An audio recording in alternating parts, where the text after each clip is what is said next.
Welcome to SJ tailoring. வாங்க இப்போது crochet எப்படி போடுறது, ஆரம்பத்தில் நம்ம சங்கிலி போடுவோம் இல்லையா, அதெல்லாம் எப்படி போடுறதுன்னு கற்றுக் கொடுக்குறேன். இப்போது இந்த மாதிரி ஊசி உள்ளன் எடுத்துக்கிட்டோம். எடுத்துட்டு இந்த மாதிரி நம்ம ஒரு நூலை மடித்து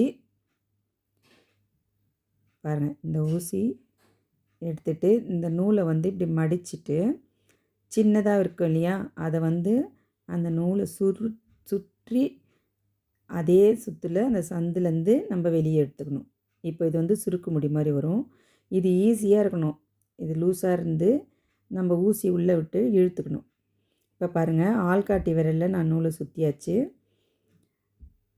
இப்போ இந்த சங்கிலி மாதிரி இருந்தது இல்லைங்களா, அதில் ஊசியை உள்ளே விட்டு பாருங்கள், இந்த இடம் நம்ம கட்டை விரலும் நடுவிரல்லையும் அந்த முடியை பிடிச்சிக்கிறோம்.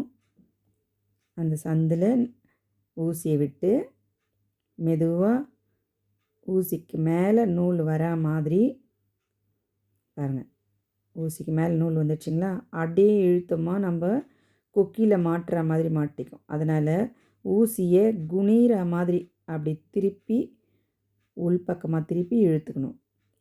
இந்த வலது கை பாருங்கள், அழகாக திரும்பி வருது பாருங்கள்.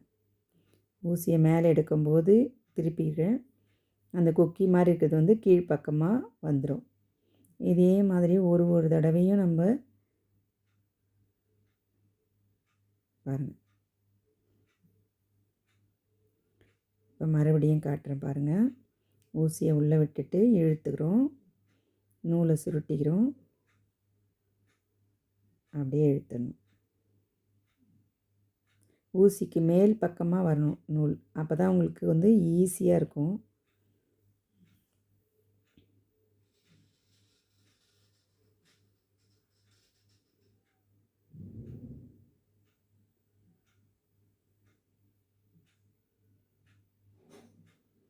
பாருங்கள், இதே மாதிரி போட்டுக்கிட்டே வரணும் நம்ம.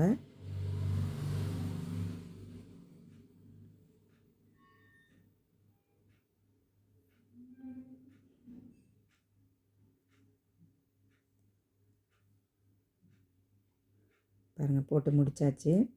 இப்போ வந்து நம்ம இது வரைக்கும் போதும். நம்ம இதில் வந்து சிங்கிள் குரோஷா எப்படி போடுறதுன்னு பார்க்கலாம். இப்போது சங்கிலியில் வந்து 1 2 ரெண்டாவது சங்கிலியில் நம்ம போட்டு இங்கே பாருங்கள். இப்போ அடுத்த சங்கிலிலேயே நம்ம நுழைச்சி நூலை உள்ளேருந்து மேலே இழுத்துக்கணும். இழுத்துட்டு ஊசி மேலே நூல் போட்டு இழுத்துடணும். புரியுதுங்களா? இப்போ பாருங்கள், பக்கத்து சங்கிலிலே விடணும், ஊசி மேலே நூல் போடக்கூடாது. சங்கிலி உள்ளே விட்டு இப்போ நூலை மேலே தூக்கியாச்சு, ஊசி மேலே நூல் போட்டு இழுத்துட்டோம்.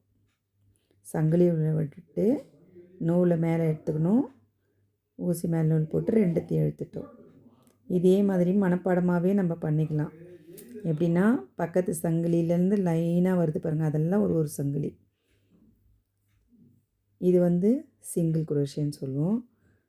சங்கிலி உள்ளே விட்டு நூலை மேலே எடுத்துக்கணும், ஊசி மேலே நூல் போட்டு 2 நூலையும் இழுத்துடணும்.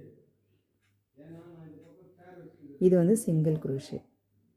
இது வந்து எதுக்கு உதவுன்னா, இப்போ பவுச் எல்லாம் போடுறோம் இல்லைங்களா, அது வந்து டைட்டாக இருந்ததுனா தான் அந்த பவுச்சுக்கு வந்து ரொம்ப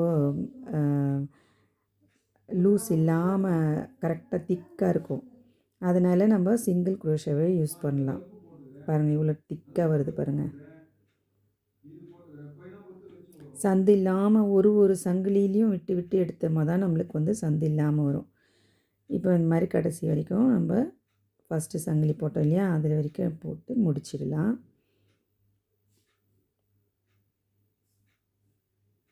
அவ்வளோதான், இப்போ போட்டு முடித்தாச்சு. இப்போ பாருங்கள் எவ்வளோ அழகாக இருக்குதுன்னு சொல்லிட்டு, கரெக்டாக வந்திருக்கு பாருங்கள். ஒரு சங்கிலியை கூட நான் மிஸ் பண்ணல, எல்லா சங்கிலிலையுமே போட்டாச்சு. இப்போ நம்ம வந்து டபுள் குரோஷே போடலாம். அதுக்கும் இதே மாதிரி தான் சங்கிலி போட்டுக்கணும். சங்கிலி போட்டுட்டு நம்மளுக்கு எவ்வளவு தேவையோ அந்த அளவுக்கு நம்ம இப்போ ஒரு பர்ஸ் போடுறோம் இல்லை பவுச் போடுறோம் அப்படின்னா, அதுக்கு தகுந்த அளவுக்கு நம்ம அளவு எடுத்துட்டு எக்ஸ்ட்ரா 3 சங்கிலி போட்டுக்கணும். ஏன்னா இது அந்த 3 சங்கிலி வந்து உயரத்தில் வர மாதிரி நம்ம போடுவோம். இப்போ பாருங்கள், இப்போ எனக்கு தேவையானது அளவு போட்டாச்சு. இப்போ 3 சங்கிலி இருக்குது பாருங்கள் எக்ஸ்ட்ரா. இப்போ அதில் தான் நம்ம இப்போ அடுத்து விட போகிறோம். 1, 2, 3வது சங்கிலி. இப்போ பாருங்கள், இப்போ நூலை சுற்றியாச்சு. இப்போ நம்ம வந்து ஊசி மேலே நூல் போடணும். ஊசி மேலே நூல் போட்டாச்சு. அந்த 3வது சங்கிலியில் தான் நம்ம விடணும். பாருங்கள், விட்டு அதே மாதிரி மேல் பக்கமாக தூக்கிட்டு இப்போ ஊசி மேலே 3 லூப் இருக்குது இல்லைங்களா, அதில் 2 மட்டும் எடுக்கணும். ஊசி மேலே நூல் போட்டு 2 மட்டும் எடுத்துக்கிறோம். மறுபடியும் ஊசி மேல் நூல் போட்டு 2 எடுத்துக்கிறோம்.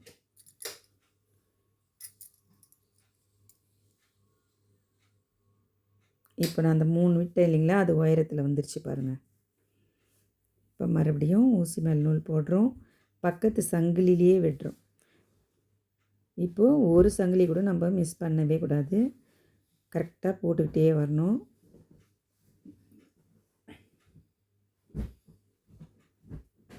இப்போது ஒரு சங்கிலி நான் விட்டு உங்களுக்கு காட்டுறேன் பாருங்கள்.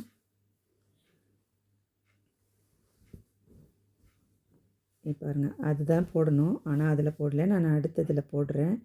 உங்களுக்கு இதில் ஒரு சந்து மாதிரி வந்து நம்மளுக்கு அந்த கேப்லேயே தெரியும் நம்ம என்ன மிஸ்டேக் பண்ணோம் அப்படின்றது.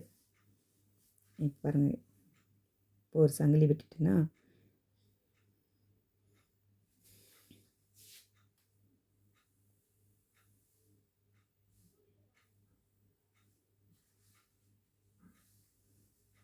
இப்போ பாருங்கள், இப்போ உங்களுக்கு சாதாரணமாகவே கேப் தெரியும்.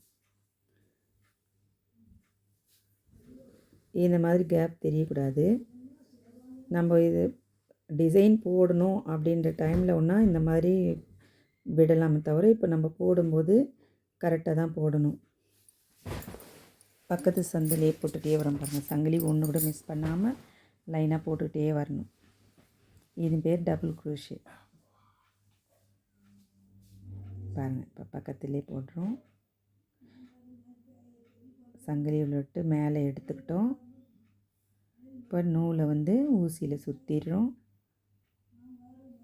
இப்போ 2 நூலை வந்து உள்ளிட்டு எடுத்துட்டோம். மறுபடியும் ஊசி மேலே நூல் போட்டுறோம். மொத்த நூலையும் இழுத்துடுறோம். ஊசி மேலே நூல் போடுறோம். சங்கிலி உள்ளே விட்டு நூலை மேல் பக்கமாக எடுத்துக்கிறோம். ஊசி மேலே நூல் போடுறோம்.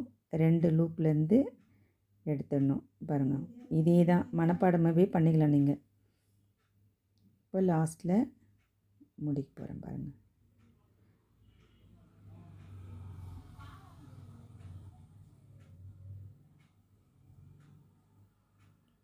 அவ்வளோதான்.